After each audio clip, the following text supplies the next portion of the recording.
Right now, you're somewhere loud. A restaurant, an airplane, a crowded supermarket. Dozens of conversations are happening around you. Glasses clinking, music playing, the people talking. And somehow your brain is ignoring almost all of it. Then a baby starts crying, and everything changes. Before you turn your head, before you decide to care, before you even consciously understand what you're hearing, something inside you has already shifted. Your attention locks onto the sound, your body becomes alert, and for a brief moment, the crying baby becomes impossible to ignore. That wasn't a decision. And it wasn't simply empathy. It was hundreds of thousands of years of evolution reaching into your nervous system and pulling a lever you never knew existed. Most people assume they respond to a crying baby because they're kind, because they understand that crying means someone needs help, because somewhere along the way, they learn to care. It feels like a choice, almost a moral one. It isn't, at least not at first. The first response happens before morality enters the room. Researchers studying how the human brain responds to infant cries have found something remarkable. The brain begins processing these sounds extremely quickly, very rapidly. Networks involved in attention, emotional significance, and preparing the body to respond can begin changing their activity. That's faster than conscious reflection. The part of you that says, "That's a baby. Someone should check on them." Or even, "Why is that so loud?" arrives after your nervous system has already started responding. In other words, your body reacts first, then your mind explains why. And the sound itself is almost perfectly designed to break through your attention. Think about all the noise your brain learns to ignore. Traffic outside your window, the hum of an air conditioner, a television playing in another room, the constant noise of a crowded restaurant. Your brain filters it out because it has learned that most of it doesn't matter. But an infant cry is different. Its acoustic features are highly attention-grabbing, sharp, urgent, difficult to predict, and capable of cutting through other sounds. Your brain treats it as something that might require immediate action. So your attention narrows, your body prepares, your nervous system begins asking a question before you ever consciously do. What happened?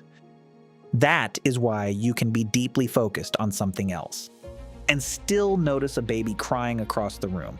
You may not even like children. You may have no intention of ever becoming a parent. You may desperately wish the crying would stop, and still, your brain refuses to fully ignore it. Because this response isn't simply about whether you want to care, it's about what your nervous system was built to notice. That sudden spotlight of attention. Do you feel it more like a physical jolt in your body? Or does the sound simply become impossible to block out? Drop your answer in the comments below, because the reason your brain prioritizes that sound goes much deeper than hearing. It goes back to one of the strangest facts about being human.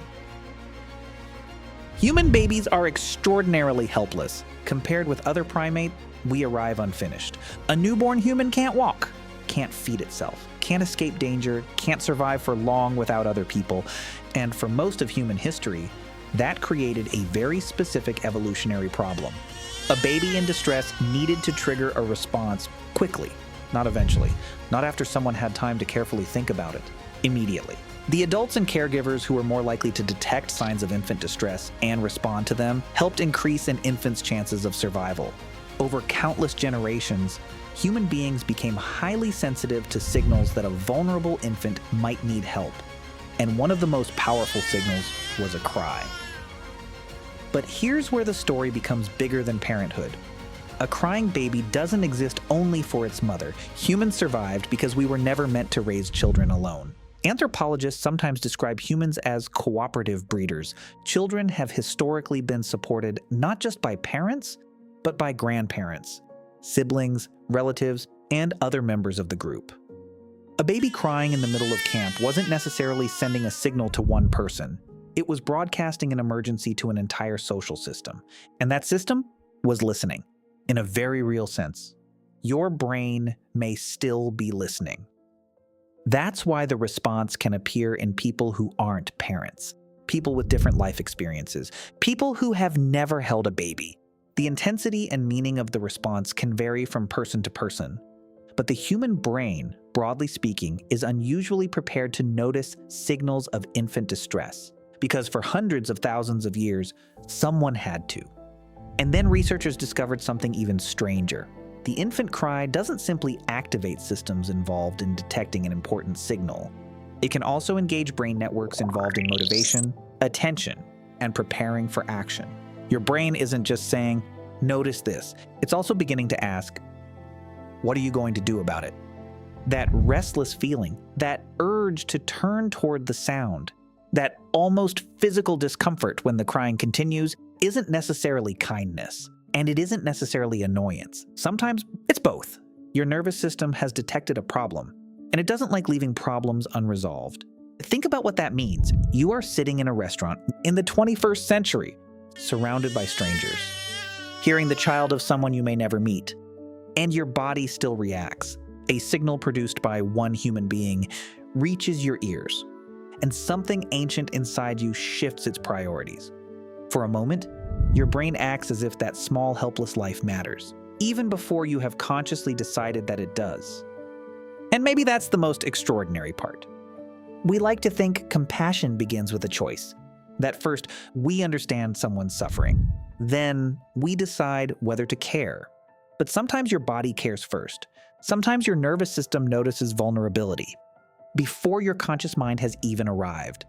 A baby cries, and across a crowded room, another human being can't fully ignore it. Not because they're related, not because they're friends, not because they made a moral decision, but because somewhere beneath language, beneath culture, beneath everything you were taught about who deserves your attention, there is an ancient part of you still responding to the same signal. Someone is vulnerable. Someone might need help. And for hundreds of thousands of years, our survival depended on the fact that somebody heard it. Maybe that's what being human really means. Not that we are the strongest animals, or the fastest, or the most independent, but that when one of us is helpless enough to cry, something inside the rest of us still finds it difficult to walk away. Subscribe for more hidden survival programs running inside the human brain. And watch this next, because your body is doing something right now without asking your permission.